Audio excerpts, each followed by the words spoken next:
C'est bon, merci. Bon, bonsoir à toutes et à tous. Séance de ce conseil municipal du 14 novembre. La secrétaire de séance, Céline Kerangueva, à qui je demande de procéder à l'appel des conseillers municipaux.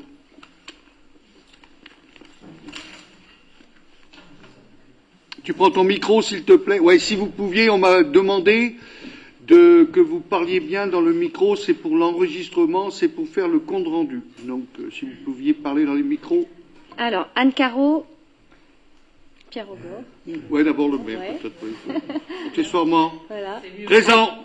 Anne Caro, Michel Cadour, Anne-Sophie Morvan, Thierry Collat, Isabelle Nedelec, Mathieu Seité, Sophie Gavache, Gilbert Quintet, donne procuration, Michel Richard, Nelly Gallet, Marie-Françoise Clergenou, Alain Cueff, Jean-Jacques Cadalin, Pierre Evin, Catherine Mercer, Bénédicte Rollet, Sophie Potero, Stéphanie, pardon. Présente. C'est bien, ok. Olivier Evin de procuration, Denise Phélep, Bruno Simon, Sylvie Ravaillot, Gwenaël Carjean, Jérôme Jacopin, Catherine Déniel, Jean-Philippe Souriman. Procuration à Jérôme Jacopin. Ok. Emmanuel Lebars à la procuration et Philippe Egelé. Présent. Moi, j'ai marqué. Bien, merci. Rappel donc, y a-t-il des observations sur le rapport du procès, enfin le procès verbal de la séance du Conseil du 26 septembre 2024? Il n'y a pas d'observation. Je considère que c'est un accord. Ok, merci. Un rappel que la secrétaire de séance était Stéphanie Potero et que la secrétaire de la séance de la commission plénière c'était Marie-Françoise Clergenou. Ok, j'ai eu une demande avant de démarrer le conseil, j'ai eu une demande de Mathieu Seité arrive. J'ai eu une demande de parole de Sophie Gavache, qui je passe la parole. Monsieur le maire, chers collègues, je souhaite vous faire part aujourd'hui de notre vive préoccupation quant à la fermeture imminente du laboratoire d'analyse médicale Serbe-Alliance, situé au cœur de notre centre-ville. Cette fermeture, annoncée sans préavis, va priver nos concitoyens d'un service de santé de proximité indispensable, particulièrement pour nos aînés et les personnes à mobilité réduite. Immédiatement informés de cette décision, nous avons pris contact avec les responsables du laboratoire afin de mieux comprendre les raisons de cette fermeture, d'examiner les motifs et surtout de leur faire part de nos inquiétudes et de nos réserves. Nous tenions à ce qu'ils sachent que cette décision, si elle est maintenue, aura des conséquences lourdes pour les habitants de notre commune, en particulier pour les personnes âgées qui comptent sur ce service pour leurs analyses médicales régulières. La fermeture de ce laboratoire affecte également les infirmières à domicile, qui sont déjà surchargées. Sans ce service de proximité, elles devront prendre en charge davantage de prélèvements, alourdissant ainsi leurs tâches, alors même que les soins à domicile deviennent de plus en plus complexes. Cette situation risque de fragiliser encore une fois cette profession en tension et qui joue un rôle essentiel dans le maintien à domicile de nos concitoyens. Cette fermeture est la conséquence directe d'une décision de la Caisse nationale d'assurance maladie qui a récemment imposé une baisse de 10% des tarifs des actes de biologie médicale, s'ajoutant à des réductions successives qui ont atteint plus de 20% en 3 ans. Si cette décision s'inscrit dans un contexte de déficit budgétaire, elle a pour en effet de fragiliser l'accès à la santé de proximité dans de nombreuses villes, dont la nôtre. En parallèle de notre échange avec les responsables du laboratoire, nous avons également sollicité nos parlementaires pour qu'ils portent ce dossier au niveau national. L'objectif est de défendre un accès aux soins de proximité dans toutes les communes, y compris celles de taille moyenne comme la nôtre, et d'appeler à une prise en compte des besoins spécifiques de nos concitoyens dans les décisions budgétaires et tarifaires de la Caisse nationale d'assurance maladie. Je vous remercie pour votre attention et invite le Conseil municipal à soutenir l'ensemble de ces démarches. Ensemble, travaillons pour que de telles décisions puissent se prendre dans un esprit de dialogue et en évaluant leur effet réel sur le terrain. Je vous remercie. Merci beaucoup. Effectivement, c'est un sujet sur lequel on ne s'attendait pas du tout, surtout que c'était un laboratoire qui était encore jeune, mais malheureusement, les directives des réductions budgétaires amènent, et bon, même si le personnel, d'après ce qu'on sait, est recasé, entre guillemets, mais c'est un service à la population qui était quand même intéressant. Et bon, voilà. Alors, bon, des actions sont faites, des courriers sont faits, et d'autres actions vont venir encore, semble-t-il. Donc, bien sûr, on soutiendra toutes les actions pour essayer d'infléchir cette décision qui serait, pour nous, pour la ville de Guilherme, au moins toujours préjudiciable pour les concitoyens. Voilà. Y a-t-il d'autres prises de parole avant de démarrer l'ordre du jour? Il n'y en a pas. Je vous remercie. Donc, je donne la parole à Anne Carreau pour le compte rendu de la délégation générale au maire. Le conseil municipal est informé des décisions et des arrêtés pris dans le cadre de la délégation générale du conseil municipal au maire. Article L 2122-22 du Code général des collectivités territoriales. Délibération 2022-51 du 7 juillet 2022, à savoir décision numéro 2024-19, passation d'un marché public de travaux avec la société Alpaga pour la mise en conformité de l'installation d'assainissement eau usée de la maison des associations. Montant de la prestation 40 296 € hors taxe, soit 48 355,20 € TTC, c'est en date du 27 septembre. Décision 2024-20, passation d'un marché public de travaux avec la société Alpaga pour la réalisation de travaux de désamiantage et de démolition d'un immeuble situé 27 rue Charles Lehir, montant de la prestation 55 284,05 € hors taxe, soit 66 340,86 € TTC. C'était le 10 octobre. Décision numéro 2024-21. Tarif de la location de la salle de tennis. Journée 300 €, demi-journée ou soirée 150 €, caution 350 €. C'était en date du 11 octobre. Décision numéro 2024-22. Avenant numéro 1 au marché de travaux passé avec la société Alpaga pour la mise en conformité de l'installation d'assainissement eau usée de la maison des associations.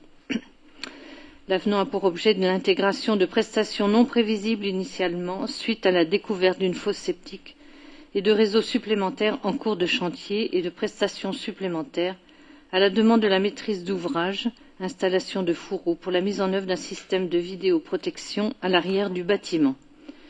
Coût des travaux supplémentaires 5 851 € hors taxe, soit 7 021,20 € TTC. Nouveau montant du marché après avenant 46 147 € hors taxe, soit 55 376,40 € TTC. C'était le 15 octobre. Et enfin, décision 2024-23, décision d'ester en justice et de désigner le cabinet d'avocats LGP à Brest pour représenter la ville de Guilherme devant le tribunal administratif de Rennes dans l'affaire opposant la société du Pont de Bois à la ville de Guilherme. L'objet du contentieux, c'est une requête en annulation enregistrée auprès du TA de Rennes à l'encontre de la décision du 14 août 2024 par laquelle a été rejetée la demande de la société du Pont de Bois de procéder au retrait du permis de construire numéro PC 29069 220024 délivré le 17 juin 2023 à la société Kérim Promotion, et c'était en date du 15 octobre 2024. Merci. La commission plénière a vu le dossier. Il y avait une question, je crois, de M. Cargent sur la décision de justice. Je crois que Anne-Sophie Morvan avait répondu en commission. C'était... bon, ok. Donc on prend acte de ce rapport. Deuxième point, calendrier, donc c'est Sophie Guillamarche. Calendrier des ouvertures dominicales accordées au commerce de détail sur la commune de Guilher. Dans les commerces de détail non alimentaires où le repos hebdomadaire a lieu normalement le dimanche, celui-ci peut être supprimé les dimanches désignés par décision du maire prise après avis du conseil municipal. Depuis 2016, le nombre de ces dimanches ne peut excéder 12 par an. La liste des dimanches est arrêtée avant le 31 décembre pour l'année suivante. Lorsque le nombre de ces dimanches excède 5, la décision du maire est prise après avis conforme de l'organe délibérant de l'EPCI. La réunion de concertation avec les associations de commerçants et les organisations représentatives des salariés et des employeurs du territoire de Brest Métropole a eu lieu le 19 septembre dernier à Brest, conformément à l'article L 3132-27-2 du Code du travail.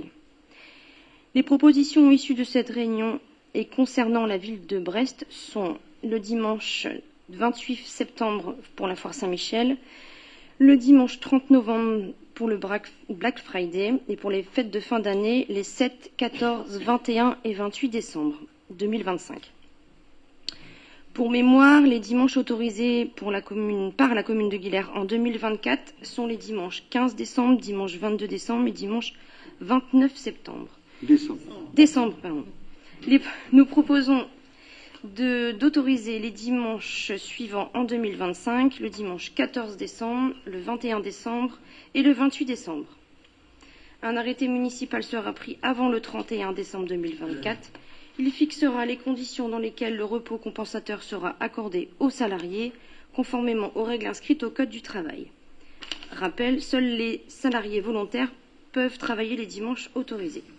Il est donc proposé au Conseil d'émettre un avis sur le calendrier des ouvertures dominicales 2025 proposé. Merci. La commission plénière a vu le dossier. D'accord. Y a-t-il des questions, d'observations? Il n'y en a pas. Je passe au vote. Y a-t-il des gens qui ne prennent pas part au vote? Y a-t-il des avis contraires, des abstentions? Donc 7 abstentions. OK. Donc, avis favorable. Donc, point suivant, marché de prestation du service des assurances. Donc, il y a un petit modificatif. On reviendra tout à l'heure, quand on arrivera sur ce point-là. Je vous informerai de la modification, un peu de ce qui vous a été présenté. Je crois qu'il y a eu une note faite, oui. Vous a été envoyée. Oui. Mais on vous expliquera ça plus en détail tout à l'heure. Je donne la parole à Michel Cadour. Les marchés d'assurance arrivent à échéance au 31 décembre 2024. Le cabinet Consultassure a été missionné le 6 novembre 2023 pour organiser un appel à concurrence afin d'optimiser les couvertures, la gestion et le coût des contrats d'assurance de la ville relatifs aux risques suivants.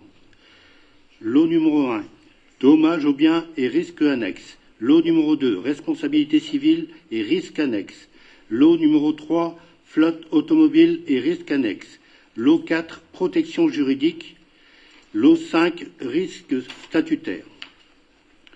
Au regard du montant cumulé de ces 5 lots, la procédure retenue dans le cadre de cette consultation est celle de l'appel d'offres ouvert. Ces marchés seront conclus pour 4 ans, du 1er janvier 2025 au 31 décembre 2028. Un avis d'appel public à la concurrence a été lancé le 22 mai 2024. La date de limite de réception était fixée au 1er juillet 2024 à 17 h. Au cours d'une réunion qui s'est tenue le 5 novembre 2024, la commission d'appel d'offres, sur la base du rapport d'analyse établi par Consultassure, a décidé d'attribuer les marchés aux entreprises suivantes. Donc, le lot 1, aucune offre reçue. Le lot 2, responsabilité civile et risques annexes, donc c'est la société PNAS Areas qui l'a eu, donc pour une valeur TTC de 10 326,82 €. Et donc, il y aura une révalorisation sur la masse salariale au taux de 0,5232%. La flotte automobile, donc c'est le lot 3, aucune offre reçue. Le lot 4, la protection juridique, donc c'est la société Sarr et Moselle Protexia qui l'aura. Donc pour une valeur totale de 5 127,98 € TTC. Donc avec deux parties, une pour la protection juridique à 4 768,98 € TTC et pour la protection fonctionnelle des agents et des élus, 359 € TTC. Le lot 5, les risques statutaires, donc 160 464,54 €, donc qui se découpe en deux parties, 159 022,05 € TTC, révisable au taux de 9,68 des rémunérations de la CRAN, et 1442,50 € TTC, révisable au taux de 1,65 des rémunérations Ircantec. Et là, donc, c'est la société Reliance qui l'a eu. Bien que supérieur à l'estimation, il est précisé au conseil municipal que l'offre de Sarr et Moselle Protexia relative au lot numéro 4, protection juridique, ne peut être qualifiée d'inacceptable au sens de l'article L. 2152-3 du Code de la commande publique et ne peut donc être rejetée en l'état, vu l'avis de la commission d'appel d'offres. Il est proposé donc au conseil municipal d'autoriser le maire à signer les marchés de prestations d'assurance des lots numéro 2, responsabilité civile et risques annexes, le lot numéro 4, protection juridique, et le lot numéro 5, risque statutaire, avec les compagnies d'assurance mentionnées ci-dessus. De déclarer les lots numéro 1, dommages aux biens et risques annexes, et numéro 3, flotte automobile infructueux, et de recourir pour ces deux lots à un marché public négocié sans publicité ni mise en concurrence préalable. Merci. L'avis de la commission plénière. Voilà. Je reviens sur un point pour être dans la transparence totale. Le quatrième point, qui était le point sur la protection juridique, à la commission d'appel d'offres, avec en ligne la personne de Consultassure qui a géré tout le dossier, on fait appel à une société, comment dire, un opérateur qui est vraiment compétent pour analyser, vous savez, les assurances. C'est très complexe et entre les petites lignes et les grandes lignes, des fois, on ne voit pas la virgule et des fois, ça peut être gênant. Donc, ce cabinet-là nous a analysé. Et dans la protection juridique, nous avions trouvé, entre la protection fonctionnelle et la protection juridique, nous avions trouvé que la protection juridique avait relativement augmenté. Et nous avions demandé à Consultassure de séparer dans ce lot-là. Nous acceptions la protection fonctionnelle et nous demandions de ne pas répondre sur la fonction juridique. Sous le coup, la personne n'a pas réagi. Et ensuite, elle nous a recontactés, une fois que la commission d'appel d'offres est déterminée, comme quoi c'était pas possible.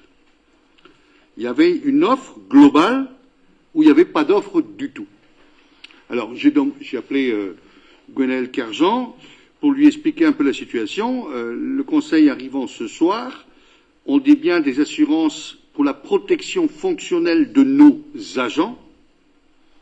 Je ne me voyais pas aller repartir sur un autre marché, repartir à zéro, pour valider ce que la commission d'appel d'offres avait, je dirais, demandé de séparer.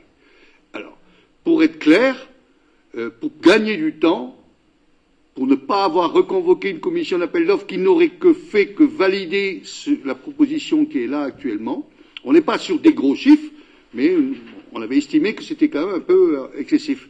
Bon, je ferai un petit point tout à l'heure, mais sur le global, mais globalement, il faut faire attention, les petits ruisseaux font les grandes rivières, et malgré tout, bon, on était sur la protection fonctionnelle des agents, et moi je ne peux pas me permettre d'arriver au 1er janvier sans qu'il y ait une protection fonctionnelle des agents. Donc, je propose à ce que, effectivement, on valide cette proposition-là de la société Sarr et Moselle Protexia, pour qu'on puisse avancer. Par contre, les deux autres lots, c'est-à-dire la protection dommages aux biens et risques annexes, il n'y avait aucune offre, et la protection flotte automobile, ben ça va se faire du marché négocié, et on verra bien, puisque la société Consult-Azur est déjà en train de travailler pour, effectivement, qu'on puisse avoir au 1er janvier des assureurs qui nous répondent sur ces sujets-là.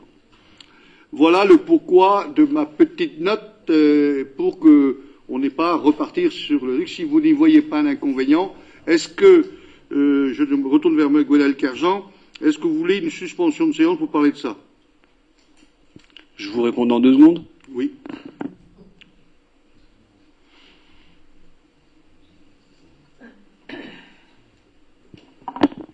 Non, c'est bien, on reste en séance. D'accord. Bah, écoutez, je vous remercie beaucoup. Effectivement, bon, on va passer au vote. Après, je vous expliquerai quand même. Je ne vais pas le dire avant. L'avis de la commission est favorable. Y a-t-il des gens qui ne prennent pas part au vote? Y a-t-il des avis contraires, des abstentions? Unanimité, merci. Et il est vrai, quand on a regardé les chiffres de tous les contrats, et bon, c'est toujours désolant de ne pas avoir des lots avec aucune offre reçue. A priori, on n'est pas les seuls dans ce cas-là, même loin de là. Ma question a été, mon interrogation a été de dire comme à la société, le cabinet qui nous aide dans la consultation, qu'il y avait quand même des chiffres qui étaient un peu, on voit des chiffres en forte augmentation dans les assurances. Et nous avons une augmentation, si je ne me trompe pas, de 22,65%, globalement, sans compter les autres qu'on ne connaît pas encore, les 2 lots qui n'ont pas été attribués. Et j'ai dit, 22%, c'est pas rien. C'est pas rien. Et elle me dit, la personne de me répondre, oh, estimez-vous heureux, il y a des collectivités, la moyenne des collectivités, c'est 130%. Donc, voilà. Je peux vous dire que pour préparer le budget 2025, on sait déjà à quoi s'en tenir. Mais tous les économies qu'on pourrait faire sur d'autres sujets, on sait où ils vont aller déjà, une partie, on sait où elle va aller. Donc voilà, c'est juste pour donner l'information. Mais c'est vrai, c'est inquiétant de voir la flambée des primes d'assurance aujourd'hui liées aux collectivités territoriales. Et espérons que demain, on va trouver, nos 2 lots là seront pourvus. Parce que c'est aussi important. Moi, je ne laisserai pas les gens conduire des véhicules de la mairie si on n'a pas d'assurance. Voilà, donc on a passé au vote. On passe au point suivant. Je donne la parole à Alain pour l'inscription au plan départemental des itinéraires de promenade et de randonnée.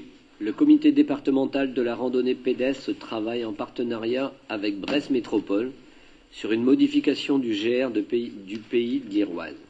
Cet itinéraire permanent est balisé de marques jaunes et rouges et édité dans le topo guide de la Fédération française, Les Abers, Iroise et Crozon. GR34 de Morlaix à Douarnenez. Le projet de modification réduit le circuit sur le territoire de Guilherme et valorise la carrière de Beaudonou récemment aménagée. Il utilise les chemins ruraux déjà existants et entretenus, ainsi que les voies communales situées à Guilherme. Ce nouveau tracé est envisagé notamment afin de sécuriser l'itinéraire en supprimant la traversée de la route de la Trinité.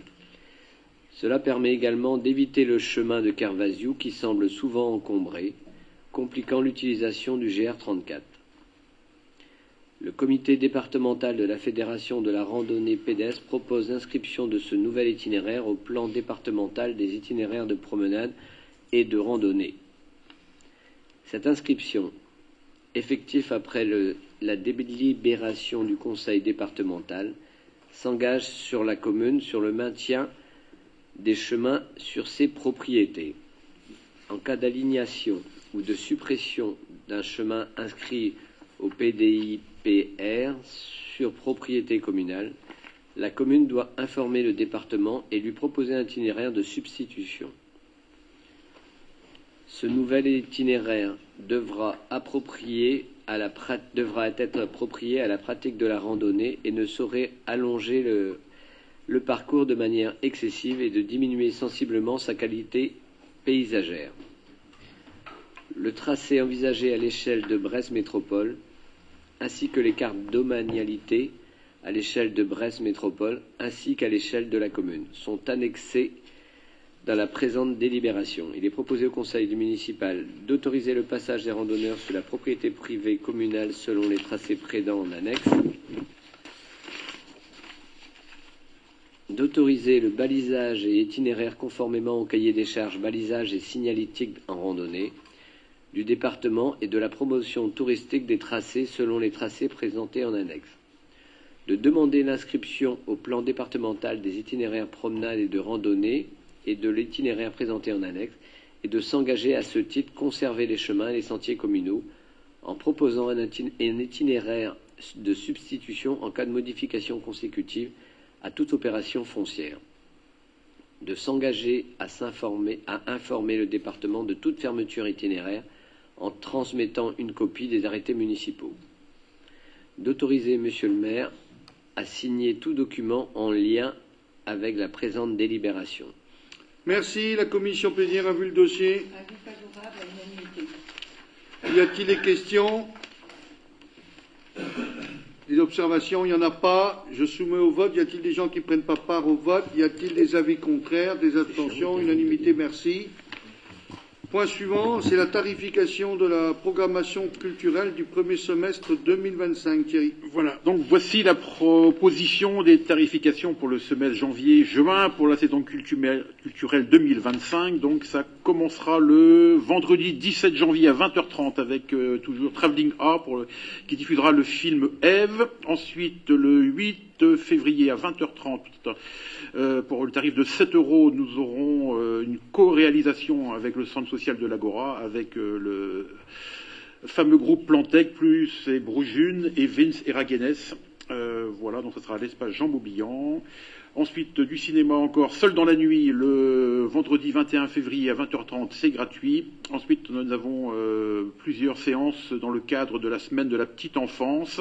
Donc ça commencera le 5 mars à 17h à l'espace Jean Beaubillan, en partenariat avec le Tréteau Théâtre, et le titre du spectacle sera Jeux de corps et compagnie. Ensuite, on continue le 6 mars à 10h30, en partenariat toujours avec le Tréteau Chantant. Ce sera donc le même spectacle. Voilà, il y aura donc le mercredi et le jeudi, c'est la même chose, pour 5 € et 3 € pour les professionnels. Ensuite, la compagnie du train Couchette pour le spectacle YOLO Doudou à la médiathèque, donc qui se dérouleront le mercredi 12 à 10h30 et le mercredi 19 à 10h30, toujours au même tarif de 5 et 3 €. Puis le 21 mars, Travelling A, ce sera la fête du court-métrage.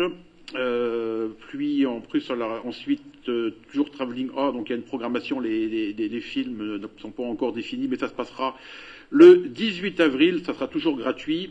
Ensuite, l'Entonnoir Théâtre, une séance scolaire le 25 avril à 14h30, donc à l'espace Jean Beaubillan, c'est gratuit. Et une autre séance le 25 avril, par contre, à 20h30, pour entre 7 et 5 €. Toujours à l'espace Jean Beaubillan, un magnifique spectacle que je vous encourage à voir, il ne faudra pas l'oublier. Travelling A ensuite le 16 mai, La Rose et la Flèche, toujours gratuit. Ensuite, du spectacle d'art de rue, la compagnie qui s'y colle, qui viendra faire Chien dans la brume et la forêt sauvage. Donc ça, spectacle de rue, c'est gratuit. Et ensuite, la traditionnelle fête de la musique qui se passera donc le 21 juin. Donc les modalités seront à définir, mais ça se passera très très probablement dans la halle Bocchina. Le tarif réduit s'applique aux étudiants, aux lycéens, aux collégiens, aux enfants de moins de 12 ans, aux détenteurs de la carte du COS, aux demandeurs d'emploi, aux bénéficiaires des minima sociaux, aux bénéficiaires du CCAS. Sur présentation d'un justificatif, la gratuité est appliquée aux enfants de moins de 3 ans. Et donc, concernant la semaine de la petite enfance, afin de favoriser les liens avec les professionnels de la petite enfance de Guilherme et de Brest Métropole, il est proposé un tarif réduit de 3 € pour tous les professionnels de la petite enfance de Brest Métropole sur présentation d'un justificatif, d'instaurer pour chaque spectacle un quota de places réservé aux professionnels guilhériens de la petite enfance afin de leur faciliter la réservation avant l'ouverture de la billetterie grand public. Si le quota n'est pas atteint, les places restantes sont mises en vente avec les places grand public au prix de 5 €. Le quota pour les 2 séances, donc les jeux du corps, est de 25 pour une jauge de 60. Le quota pour les séances de YOLO Doudou est de 15 sur une jauge de 40. Donc il est proposé au conseil municipal de valider la tarification pour la programmation culturelle de janvier à juin. Merci. La commission plénière a vu le dossier. Merci. Y a-t-il des questions? Oui. Juste sur le cadre de la saison culturelle, je vous rappelle que le vendredi 22 novembre, il y a le Bernard Salam et The Boy from the Hood. Très très belle soirée de blues et de jazz, donc allez-y, ce serait vraiment une belle soirée. Voilà. Ok. Il y a des questions? Il n'y en a pas. Je soumets au vote. Y a-t-il des gens qui ne prennent pas part au vote? Y a-t-il des avis contraires, des abstentions? Unanimité, merci.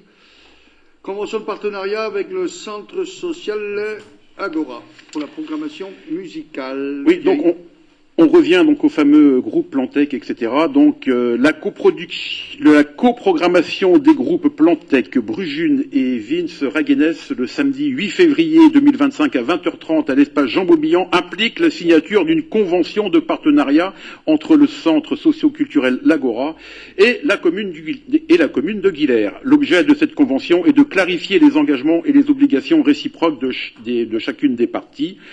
Sont notamment précisées les conditions matérielles mises à disposition de la salle, l'accueil du public et des artistes, la communication, la billetterie, le côté aussi financier et juridique lié à l'organisation de cette manifestation. Il est prévu un partage à part égale des frais de programmation et d'accueil du spectacle. La mairie de Guilher vendra l'intégralité des billets. Lorsque la billetterie sera clôturée, la totalité des recettes sera partagée en parts égales avec le centre social l'Agora et la commune de Guilher.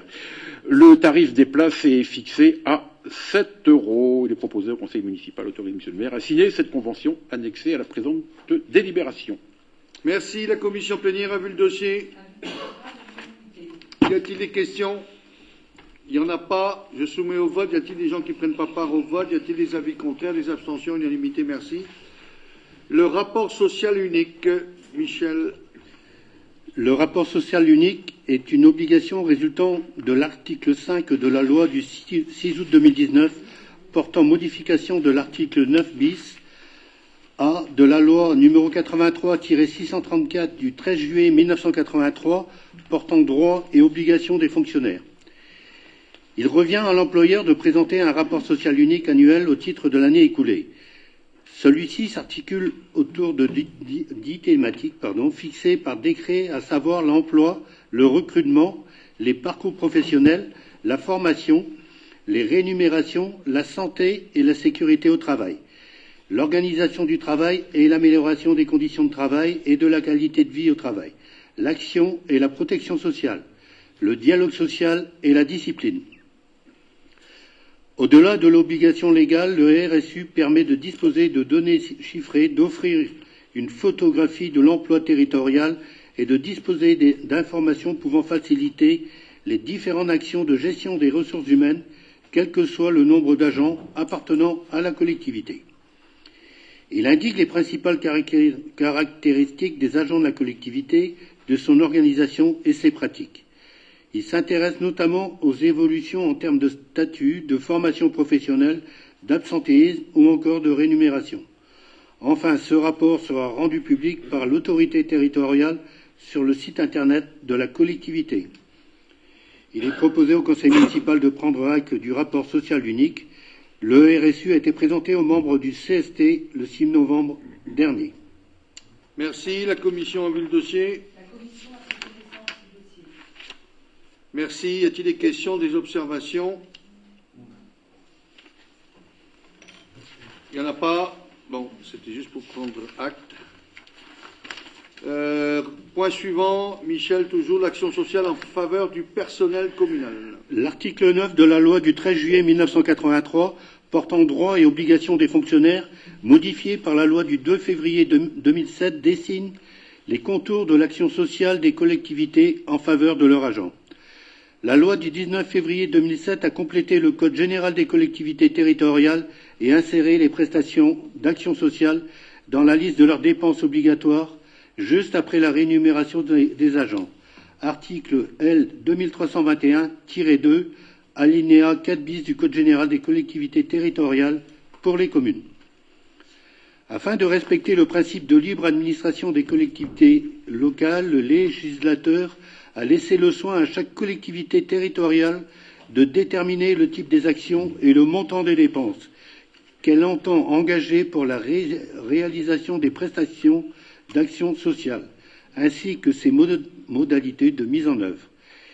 Les prestations d'action sociale à destination des agents de la ville de Guilherme sont encadrées par une délibération du 19 décembre 2013. Les prestations proposées visent à améliorer les conditions de vie des agents et de leurs familles. Pour permettre l'évolution des prestations, nature et montant, il est convenu que le contenu de cette délibération soit soumis chaque année au conseil municipal. Il est proposé au conseil municipal de révaloriser le montant des prestations versées par la commune dans le cadre de l'action sociale 2025 sur la base des prestations internes ministérielles 2024. Une annexe présente la synthèse des prestations sociales soumises au vote du conseil municipal. Le dossier a été soumis pour avis au CST du 6 novembre dernier. Merci. La commission a vu le dossier. Y a-t-il des questions, des observations? Je soumets au vote. Y a-t-il des gens qui ne prennent pas part au vote? Y a-t-il des avis contraires, des abstentions? Unanimité, merci. Michel, toujours adhésion à la convention de participation prévoyance proposée par le centre de gestion du Finistère. Bon, je vais démarrer un petit peu plus bas, là. Hein. Ah oui. Vu la délibération du conseil municipal du 30 mai 2024 donnant mandat au centre de gestion du Finistère pour lancer une procédure de mise en concurrence en vue de conclure une convention de participation financière en matière de prévoyance. Vu la délibération du conseil d'administration du centre de gestion du Finistère en date du 10 octobre 2024, actant le choix de la convention de participation dans le domaine de la protection sociale complémentaire pour le risque prévoyance. Vu la convention de participation prévoyance signée entre le centre de gestion de la fonction publique territoriale du Finistère et Territoriat Mutuelle Alternative Courtage signée pour une durée de 6 ans à compter du 1er janvier 2025. Vu la délibération du conseil municipal du 9 décembre 2021 prise après avis du comité social territorial relative aux modalités de participation financière de l'employeur, considérant que le centre de gestion du Finistère propose une offre mutualisée par le biais d'une convention de participation. Monsieur le maire expose que depuis 2012, le centre de gestion du Finistère propose une convention de participation dans le domaine de la protection sociale complémentaire, volet prévoyance, pour les agents des collectivités affiliées et non affiliées du ressort du département. La convention actuelle arrivant à son terme au 31 décembre 2024, le centre de gestion a lancé une procédure de mise en concurrence afin de mettre en place une nouvelle convention de participation à compter du 1er janvier 2025. À l'issue de la procédure de consultation, le CDG 29 a souscrit une convention de participation pour le risque prévoyance auprès de Territoriat Mutuelle représenté par son courtier Alternative Courtage pour une durée de 6 ans. Les collectivités territoriales et établissements publics peuvent désormais adhérer à la convention de participation sur délibération de leur assemblée délibérante après consultation de leur comité social.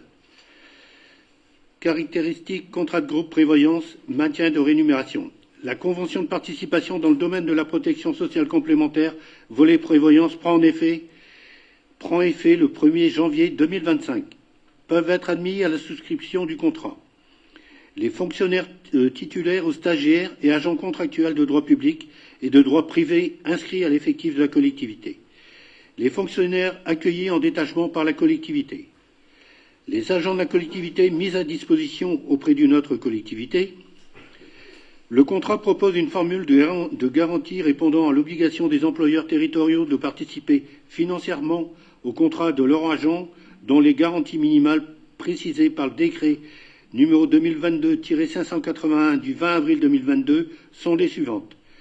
La garantie incapacité de travail à hauteur de 90% du traitement indiciaire net, la garantie invalidité à hauteur de 90% du traitement indiciaire net, la garantie maintien du régime indemnitaire à hauteur de 40% du régime indemnitaire net pendant la période de demi-traitement pouvant aller jusqu'à 90% en matière de congés de longue maladie, longue durée ou grave maladie.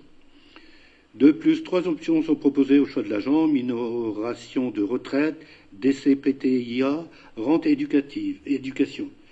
Je vous fais grâce des tableaux, on les a vus en commission. Le taux de cotisation proposés sont maintenus les 3 premières années, puis en cas de majoration éventuelle, l'augmentation est plafonnée à 15% par an. Il revient à chaque agent de décider d'adhérer à titre individuel au contrat de groupe prévoyance, sans questionnaire médical et suivant les conditions contractuelles. Il est proposé au conseil municipal, article 1, décider d'adhérer à la convention de participation telle que mise en œuvre par le centre de gestion du Finistère à compter du 1er janvier 2025 pour une durée de 6 ans et prendre acte des conditions d'adhésion fixées par celle-ci. Article 2. Autoriser le maire à signer l'ensemble des actes et décisions nécessaires à l'exécution de la présente délibération, y compris les éventuels avenants à venir. Article 3. Préciser que les modalités de versement de la participation mensuelle de la collectivité à hauteur de 20 € adoptées par délibération du 9 décembre 2021 demeure inchangée et qu'elle sera accordée exclusivement au contrat référencé par le centre de gestion pour son caractère solidaire et responsable. Article 4. Prendre l'engagement d'inscrire les crédits nécessaires au budget des exercices correspondants. Merci. La commission plénière a vu le dossier. Merci. Y a-t-il des questions? Des observations? Il n'y en a pas. Je soumets au vote. Y a-t-il des gens qui ne prennent pas part au vote? Y a-t-il des avis contraires, des abstentions? Unanimité. Merci. Je vais vous présenter maintenant le dernier point de l'ordre du jour du Conseil. C'est une motion de soutien à l'UBO. Donc, les élus municipaux de Guilherme évoquent le nécessaire soutien à l'UBO. L'UBO a une grande importance pour le développement économique, social et culturel du Finistère. L'excellence de la formation dispensée par l'UBO est reconnue au niveau national et international. Cependant, l'UBO rencontre des difficultés financières qui limitent sa capacité à remplir ses missions de service public. Ces dernières années, l'UBO a dû absorber une hausse des effectifs étudiants à moyens constants avec un budget moyen annuel de 6 000 € par étudiant, quand d'autres universités affichent des dotations largement supérieures. Nous soulignons cette inégalité de traitement qui met à mal notre université, l'avenir de notre jeunesse et de notre développement territorial. Face à cette situation, le conseil municipal réuni aujourd'hui souhaite alerter le gouvernement sur la nécessité de rétablir une équité de financement entre les universités en mettant fin aux inégalités de dotation par étudiant et de garantir de façon pérenne les moyens accordés à l'UBO. La Commission a vu ce vœu. Merci. Y a-t-il des questions, d'observations? Bon, je crois qu'on n'est pas les seuls. Tout le monde intervient pour que, d'abord, qu'on règle le problème d'inégalité entre les universités et le préjudice. Aujourd'hui, il est à l'encontre de notre l'UBO. Donc, voilà. C'était, si tout le monde ramène un peu, ça fera prendre conscience peut-être à l'État, au gouvernement, pour rétablir une certaine égalité et renforcer les moyens pour je dirais, assurer nos formations qui sont pour notre jeunesse. Je soumets au vote. Y a-t-il des gens qui ne prennent pas part au vote? Y a-t-il des avis contraires? Des abstentions? Il n'y en a pas. Unanimité, merci. Ah, trop tard, c'est voté. Mais tu peux poser ta question quand même. Vous dites moyenne étudiant 6 000 €, donc là c'est pour l'UBO. Et une université nationale ayant la même cote, à quel budget par étudiant? Je ne vais pas te dire de chiffres parce que je mentirais, mais c'est impressionnant la différence. Impressionnant. On parle de double? Oui, oui, mais oui. Je pense qu'on est pour certaines même beaucoup plus que le double. Donc on soutient l'UBO. C'est 10 000. Hein? 10 000. 10 000 de moyenne. Ouais.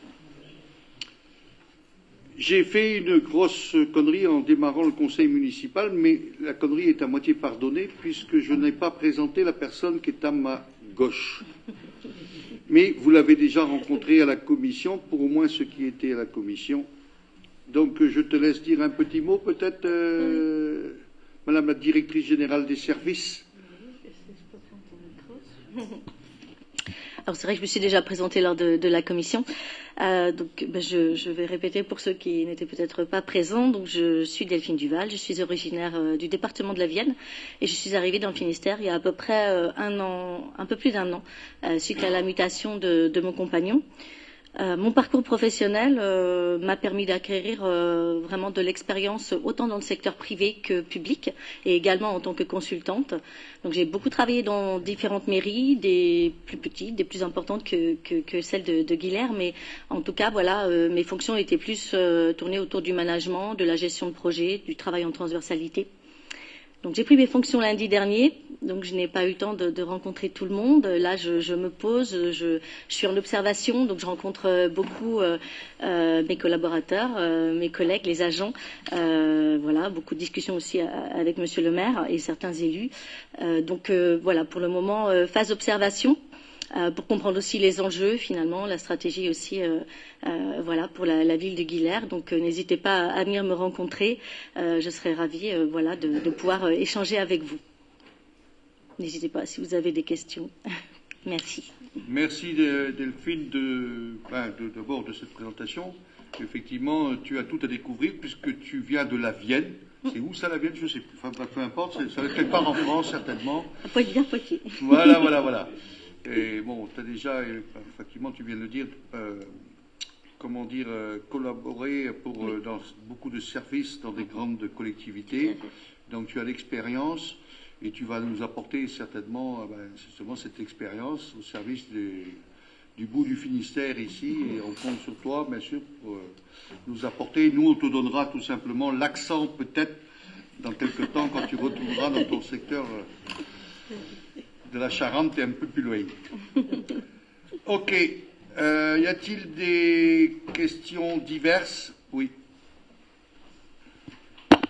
Donc c'est pas à l'heure du jour, mais c'est au sujet d'un vote du JK au dernier conseil de métropole. Est-ce que vous m'autorisez la question? Sujet le vœu relatif au projet de loi de finances.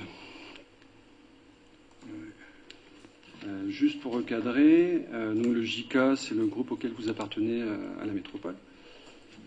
Excusez-moi. Et au dernier conseil de métropole, on a donc voté deux vœux. Celui auquel vous faites référence, au sujet du BO, et un autre sujet du projet de loi de finances 2025. Moi, en lisant le vœu, bon, je pensais en première lecture comme ça que tout le monde aurait voté pour, puisqu'on sait, et puis on sait aussi votre position vis-à-vis de l'État qui on va pas dire met des bâtons dans les roues, mais en tout cas aide pas beaucoup les collectivités. On sait votre position que vous partagez régulièrement dans cette instance. Et donc j'ai été surpris par le vote du JK qui a voté contre ce vœu. Alors j'aimerais juste reprendre la fin. Je ne vais pas tout lire, il y a 2 pages et demie, on a pour 5 bonnes minutes à tout lire. Donc je vous lis la fin. Sur proposition de Yann Guével et des élus du groupe Union de la gauche, des écologistes et des citoyens, le Conseil de métropole, réuni en séance le 18 octobre 2024, émet le vœu que l'État s'engage à revoir le projet de loi de finances 2025 et à renouer une relation de confiance avec les collectivités en renonçant à la remise en cause des compensations promises et aux ponctions envisagées. Que l'État accorde plus de liberté et de moyens aux collectivités territoriales pour leur permettre d'exercer pleinement leurs responsabilités actuelles. Que l'État engage une réflexion sur le financement de la dépense publique en France et sur le sujet majeur des recettes. Qu'une refonte de la fiscalité locale soit engagée pour plus de justice et pour renforcer la démocratie locale. Et en appel aux parlementaires du territoire de Brest Métropole afin que ces demandes soient relayées pour que les capacités de notre collectivité à agir pour le quotidien des habitants de la métropole et l'avenir de notre territoire soient préservés. Est-ce que vous pourriez expliquer le vote que vous avez fait au Conseil de métropole à ce sujet-là, s'il vous plaît? Quoi? Vous avez voté contre Ah oui, non, mais Voilà. il n'y a aucun souci. Hein, c'est peut-être pas l'objet du conseil municipal de ce soir, mais je ne vais pas me dérober devant des positions très politiques. J'ai assez de recul et d'expérience, Monsieur Kerjean, pour savoir à quel moment on peut se faire rouler dans la farine ou alors faire les yeux doux et se faire vraiment berner sur des positions qui ne dérangent pas certains de faire des propositions de vœux et de dire exactement l'inverse la veille dans d'autres circonstances, dans d'autres instances. Moi, ce qui me dérange, c'est les caméléons qu'on a en permanence, suivant l'obédience politique et le public que l'on a, ou les messages que l'on veut faire passer, suivant ce qui est message, je dirais, de stratégie, pour des futures, peut-être, échéances qui pourraient arriver, c'est de prendre des positionnements. Ouais, moi je change pas ma position, je dis qu'aujourd'hui, l'État, et je vais reprendre même les propos du président de la métropole, c'est que nous, on nous oblige de faire des budgets à l'équilibre, et que l'État, aujourd'hui, ne se met pas comme injonction de faire des budgets à l'équilibre. Et donc, on voit ce que ça donne après. Quand je dis ça, on peut s'arrêter là. Moi, je rajoute en plus l'État qui nous transfère beaucoup de compétences aux collectivités territoriales, il n'y a pas que les communes, tous les autres échelons aussi, pour effectivement diminuer son endettement, mais qui n'est même pas capable d'assumer, mais qui transfère son endettement sur les autres collectivités. Je regarde le jeu aujourd'hui amusé. Vous venez de faire référence aux vœux que l'on a voté contre. Quand je regarde 15 jours après, quand on voit ce qui s'est passé encore les jours derniers, dans le cadre du projet de loi de finances, je dirais quelque part, ça nous donne raison, puisque tous ceux qui disent qu'il faut faire des efforts ont quand même voté pour 37 milliards supplémentaires dans leurs amendements. Faut quand même être fort. Et c'est les mêmes c'est les mêmes qui ont proposé ce vœu au niveau national. Donc, excusez-moi du peu, mais je ne me fais pas berner, je me fais pas rouler dans la farine, je sais que la politique politicienne est capable d'aller, des fois, très loin, mais pas pour me berner et pour voter des vœux qui n'ont aucun sens, si ce n'est que de se faire plaisir et de dire, voilà, on a voté pour, on a proposé un vœu, tout simplement pour faire bonne figure. Moi, je ne fais pas de la bonne figure. La réalité du terrain, c'est ce qu'on vit tous les jours dans nos collectivités et qu'on devra demain préparer, le budget qu'on devra préparer pour 2025 avec des choses qu'on ne connaît pas encore puisque le projet de loi de finances n'est pas encore voté. Voilà, pour donner une analyse résumée de notre position. On ne se trompait pas, mais 15 jours après, notre position elle est vraiment renforcée avec ce qu'on voit au niveau national aujourd'hui. Voilà. J'en dirai pas plus. Voilà. Prochain conseil. Oui. Je change de sujet. Je souhaite attirer votre attention. Demain, dans les Nouvelles de Guilher, il y a le programme du Téléthon, un programme complet. On reprend on a souhaité relancer le Téléthon qui était un peu mis en sommeil et qui avait été brillamment organisé pendant des années et des années par un duo, même Jacopin et Sylvie Audin, puis repris dans une moindre mesure. Donc, on compte sur chacune et chacun d'entre vous pour participer à toutes les animations qu'on peut proposer, au superbe fil rouge qu'il va y avoir, avec la contribution du Fab Lab. La venue d'un champion paralympique de judo, le samedi après-midi sous la Albauchina, Jason Grandry, médaille de bronze para-judo, et puis le repas du dimanche midi à l'espace Marcel Pagnol. Merci. Et avant cela, il y aura la collecte de la banque alimentaire. Ce week-end, vous avez tous reçu le planning, donc merci de vous inscrire. Prochain conseil municipal le 17 décembre à 18h. Le dernier conseil municipal de l'année, normalement.